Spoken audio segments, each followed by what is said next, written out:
Awoken. The others sing this song of light and dark. We together have transcended such unimaginative limitations. It is said the Awoken were born in the collapse, descended from those who tried to flee its wrath. Something happened to them out on the edge of the deep black, and they were forever changed. Today, many Awoken live in the distant reef, aloof and mysterious, but others return to Earth, where their descendants now fight for the city. Earthborn Awoken sometimes venture out to the reef, hoping to learn its secrets, but find no special welcome from the reclusive queen. Ghost Fragment. Awoken. Reports from a derelict vessel boarded in the first known voyage to the reef. 1100 metre length. Active gravity generation. Residual heat. Fast neutron scatter. Designation code: corrupted. Date of commissioning: unknown. Origin point: unknown. Presumed to have collided or merged with 1 kilometre comet. Assessment based on depth of hydrocarbon crust covering the hull, water content of soil, atmosphere of oxygen and carbon dioxide with isotopic ratios placing the comet in the Earth population. Low light foliage grown from terrestrial stocks, mirrors focusing starlight into growth chambers. Resident fauna, 5 insect species, plus rats descended from uncertain ancestors. Surface heavily wooded until recently, unknown event triggering firestorm. 70% of world forest consumed, atmosphere laced with smoke and particulates. Free oxygen in short supply. No distress calls noted. No evidence of crew or passengers on exterior. Interior scans inconclusive. Cleared to attempt approach. Ghost Fragment. Awoken 2. I was nothingness.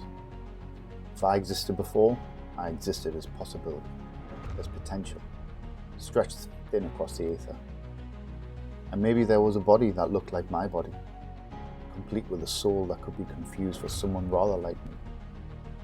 What I am now was not yet real, and then I was born, and the universe was free to begin.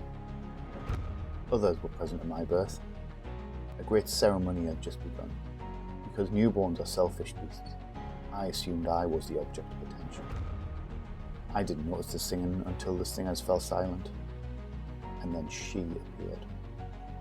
She was above me, ethereal and handsome and elegant. I assumed my face was like her face, and that odd idea gave me strength enough to smile. Secrets, she said.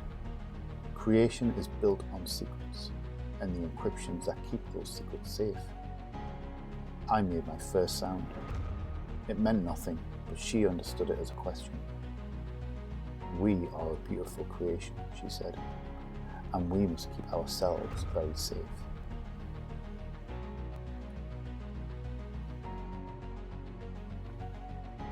Ghost Fragment. Awoken 3. Fear. Fear. That's the only vivid memory left in me. It's the moment when my fear was so thick and urgent that I gave up breathing. I stopped pretending to think. How I remained on my feet was a mystery, because the terror was bearing down on me, like a mountain about to crush my soul. But I have to ask, what was terrifying me? Darkness ruled the sky. The world around us had shattered, and it seemed vanishingly unlikely that we would outlive this one awful day. Yet the fear didn't come from the surrounding mayhem and despair. The source was inside my skin. I was utterly terrified of my own awful nature. And which part scared me? Inside me was an essence woven from beyond. Was I awoken before this? She was still in my head. I could hear her song growing fainter. Gone? Not yet. A new crippling terror was taking over. I was focused entirely on my fear, but I had to make an effort.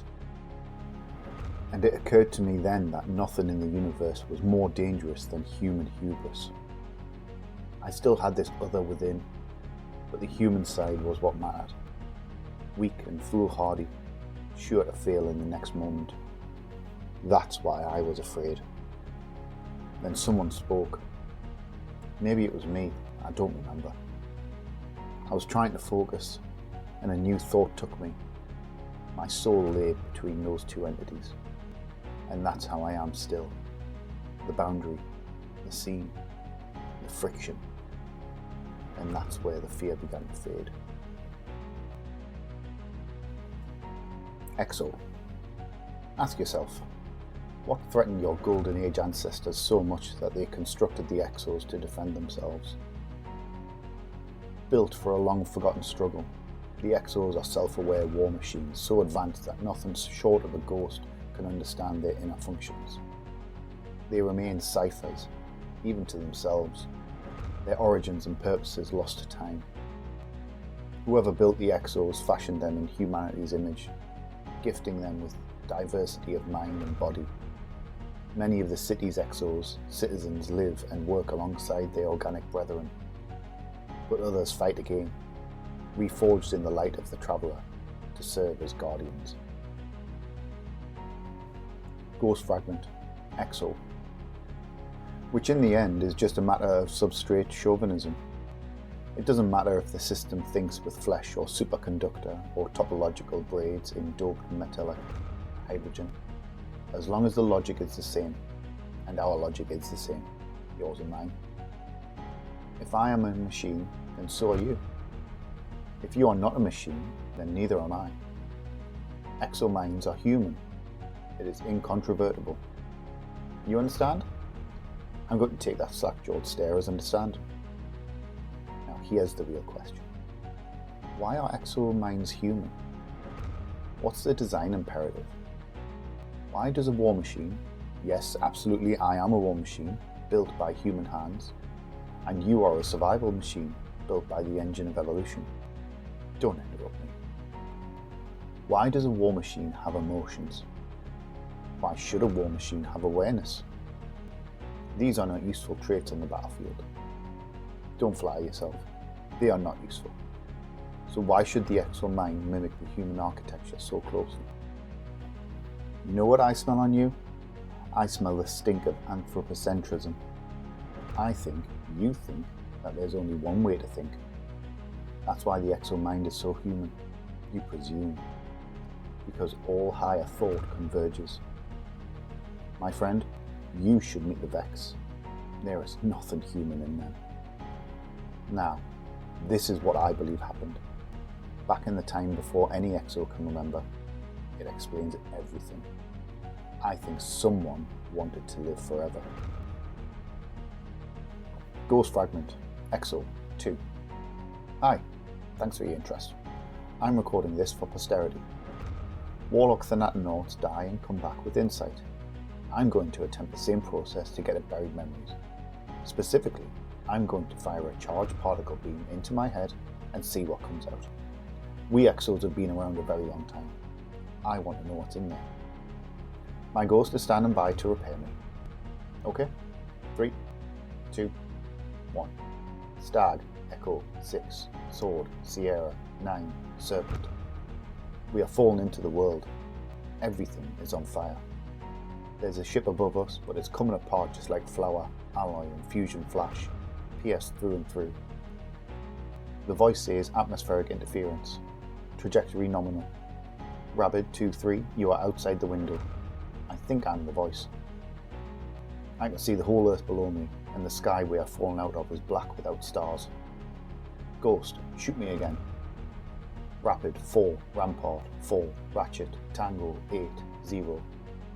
We are on the ice. This is elsewhere in Elseweng. There is a mighty aura, and it is reflected in the ice, so I walk between two fires, although the one below is cracked and full of corpses. I have and am a weapon. Up in the sky there is a hole in Jupiter, and it tears at me when I look at it. It tears at me. It is hungry. Maybe the hole is not in Jupiter, but in me. Crown, Castle, Candle, Cobalt, Coral. Ghost, bring me back. Ceret, Sulphur, Anathema, Amber, Actual, Aspen. Ghost, bring me back now. Ghost Fragment, Exo 3. Shame. Shame. Did I ever suffer exhaustion? Someone asked the question. Or maybe I asked it of myself. Then it looked at me. This moment was real. I told it what every exo knows. What can't touch you has no strength over you, and there's no place for fatigue to latch onto me. But shame is a different affliction. I'm a soldier. I was forged by others' hands and forced into the role of warrior. According to my scars, I fought and fought. Besides bits and flashes, every battle had been forgotten. But I have this clear, awful sense that others died. In my unit, every soldier was killed except for me. Yet despite 1,000 chances to be shredded and scrapped, here I stood, no weapon in my hands, making fists out of habit, but with nothing to hit. I fought to save the earth. That was my sense of things. But our world was collapsing around us, and every soul was doomed. Even cockroaches and microbes would die. And being an expert in the art of losing battles, I saw no ending to this battle but another loss. And I was ashamed. The shame took hold of me. It shook me. Shame stole my mass and my resolve. Suddenly I felt like a feather, like a breath, like any small nothing ready to be lost in the first breeze. But in the midst of that despair, a fresh thought took hold. I was cursed. And do you know what a curse is? It is stubborn. A curse delivered by the gods will hold you when everything else has given up on you. And it was obvious that survival was my eternal curse. 1,000 battles, and how many were won? Judging by the evidence, none. And that's why the shame was chewing at my ceramic guts. But despite the horrific losses, I had endured. Closing my eyes, I forced my fist to open. This isn't over, I said. To this enemy, to myself, to the wind threatening to carry me away. This war isn't done with me. Human. This was our world, our solar system. We were here first, and no matter what the darkness brings, we will be here at the dawn. Humans are survivors, tough and resilient, descended from those who built a golden age only to see it ripped away. Now, after an age of retreat and desperate struggle, they fight to take back their solar system and claim a new future. There are those who believe the Traveller chose Earth for a reason. Now it is humanity's obligation to prove itself worthy of the Traveller's faith. Ghost Fragment, Human. From the diaries of Commander Jacob Hardy, Pilot, Ares 1. The mission is a go. Crew of 3, Mihailova, Kaio, myself. Immediate departure at the next homing window to Mars. The MREs and return ships will chase us out. How do I feel? I said at the press conference I felt privileged. Historians will read this diary, but it won't take their insight to tell the world that I'm terrified. It's the human reaction.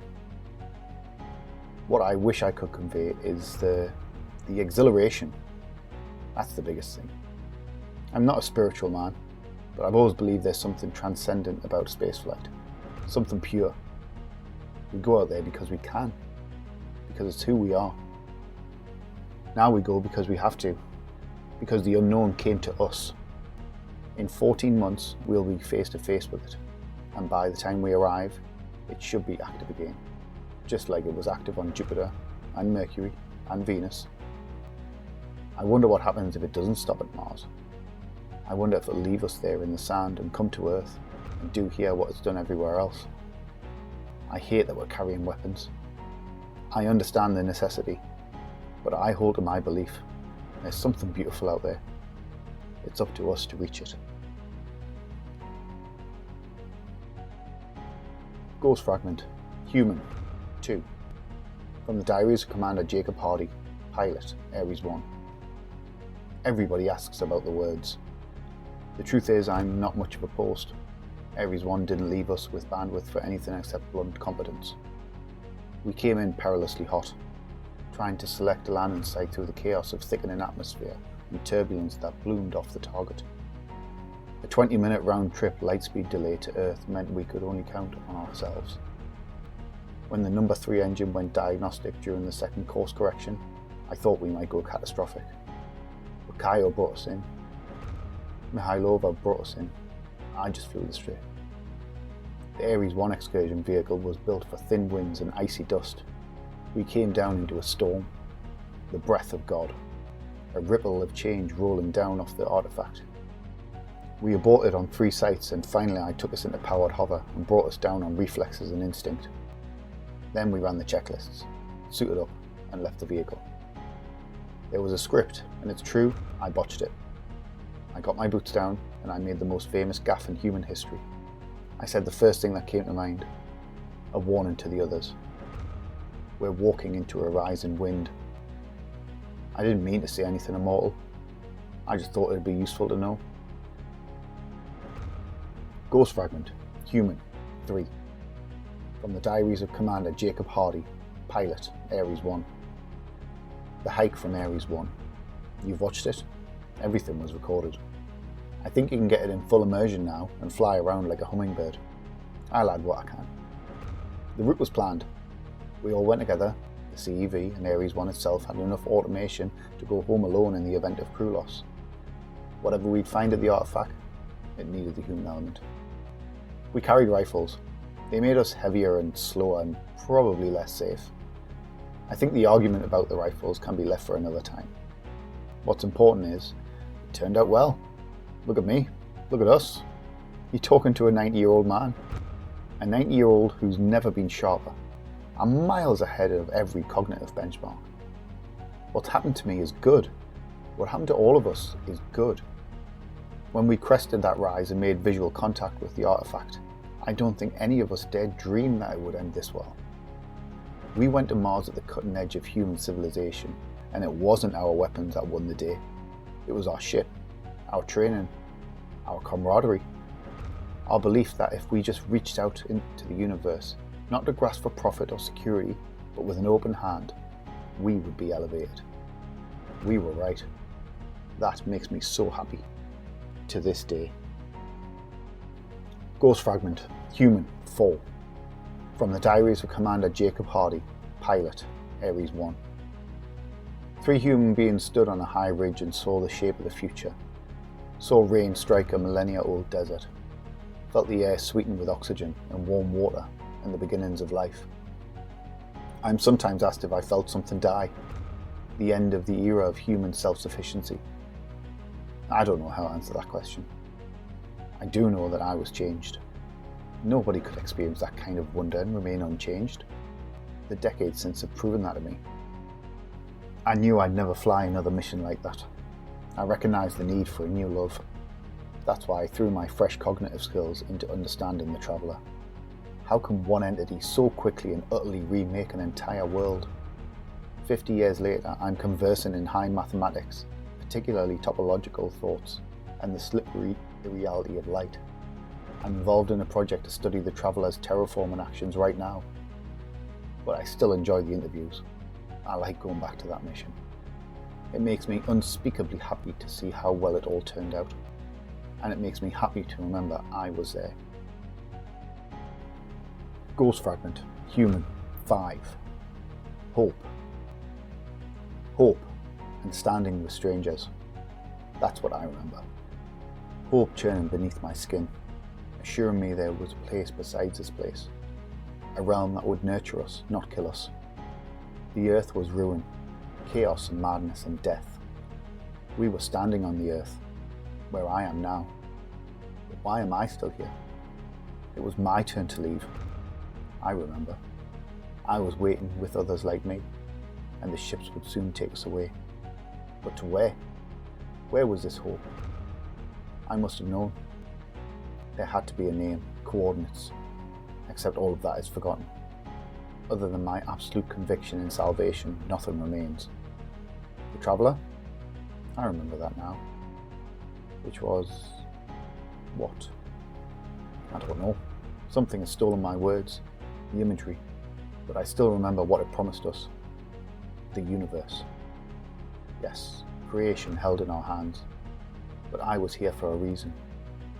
and what I would surrender just for the faint chance to remember what that good reason was.